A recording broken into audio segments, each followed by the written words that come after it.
Saya menuju ke berita terupdate berikutnya. Saya lihat juga di sosmed nih Pak Anies nih lagi dibilang Pak Anies lewat timnasnya pengen menghapus BUMN dan mengganti dengan koperasi kalau menang. Ya ini sepertinya ada yang perlu diluruskan nih Pak Anies nih. Bahkan sudah diberikan statement sambutan dari yang bersangkutan gitu. Bertanya, kalau BUMN dihapus, gimana nanti pegawainya? Gimana jutaan pegawainya? Silakan diluruskan Pak. Ini hoax atau benar nih kira-kira?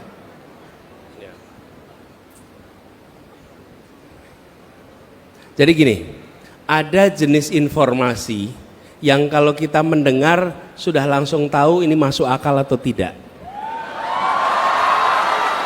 Oke. Nah, kalau ada jenis informasi yang kita dengar tidak masuk akal dan dikutip oleh yang memegang kewenangan, maka yang memegang kewenangan tidak sedang menggunakan akal sehat.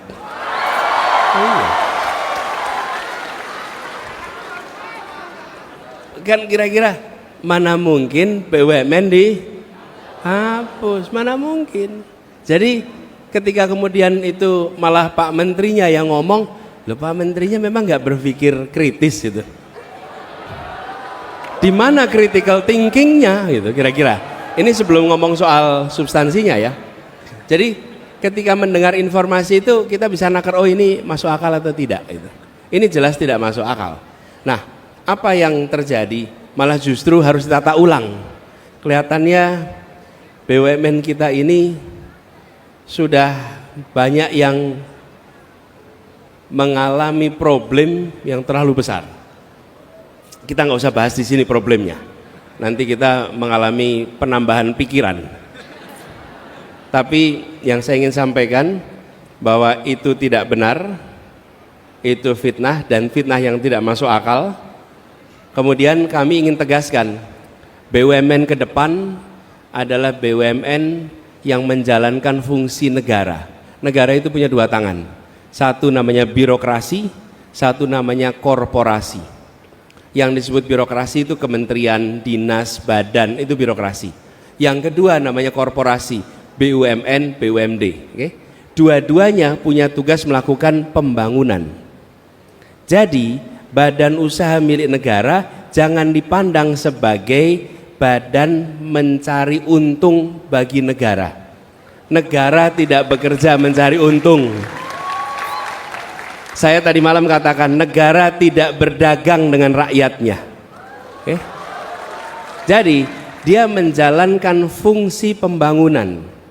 Nah, ada jenis-jenis kegiatan yang kalau dikerjakan pakai birokrasi sulit. Lebih mudah bila dikerjakan lewat korporasi. Saya beri contoh, kami di Jakarta mengelola kendaraan umum. Bisa dikelola pakai dinas perhubungan, bisa. Tapi kalau pakai dinas perhubungan ada ketentuan regulasi yang rumit. Kalau belanja pencatatan aset rumit sekali, aset negara. Mau melepas aset rumit sekali. Mau merekrut orang rumit, mau mengganti orang rumit. Kenapa? Karena itu adalah pegangan birokrasi. Tapi ketika ini jadi korporasi, PT, badan usaha milik negara, milik daerah, apa yang terjadi? Belanja mudah, membuat kontrak mudah, melakukan rekrutmen dan pemberhentian mudah, ada kelenturan korporasi. Nah ini yang diharapkan ke depan. Jadi kita negara mengandalkan pendapatan dari mana? Satu dari pajak, yang kedua dari pendapatan non pajak dari misalnya sumber daya alam dan lain-lain. Tetapi badan usaha milik negara bukan diarahkan untuk mencari keuntungan, tapi diarahkan untuk menjalankan fungsi pembangunan yang baik kalau punya untung, tapi bukan sebagai prioritas nomor satu. Gitu kira-kira. Baik, jadi sudah dipastikan hoax ya. Aduh, katanya survei tinggi, kok sebar hoax, yang bener aja, rugi dong. Pak, kita lanjut, kita ngebahas spanduk yang sudah Bapak baca. Bansos bukan untuk pansos. Dan kalau nggak salah di debat semalam Bapak juga singgung itu. Ini lagi rame-ramenya nih Pak berita nih Pak. Kok bansos tiba-tiba anggarannya ditambah, bahkan sampai dirapel. Dan yang mengejutkan, bansos di masa pemilu ini lebih besar jumlahnya di zaman COVID-19 yang lalu. Menurut Bapak, seperti apa? Karena ini juga dilanjutkan, Pak Anies, selain pembagian bansos juga dilanjutkan dengan kenaikan gaji ASN. Ya, gini. Memang sebenarnya tadi malam bilang, kan bansos itu tujuannya untuk kepentingan si penerima, bukan kepentingan si pemberi. Iya kan? Udah gitu yang memberikan kan juga bukan yang tanda tangan, bukan? Yang memberikannya adalah pajak dari rakyat. Jadi saya melihat adanya keramaian soal bansos ini, justru saya berkeyakinan para penerima bansos sekarang makin hati-hati dalam memberikan dukungan pada saat pemilu besok. Dan kita harapkan itu terjadi. Kenapa? Ya milih pakai hati nurani.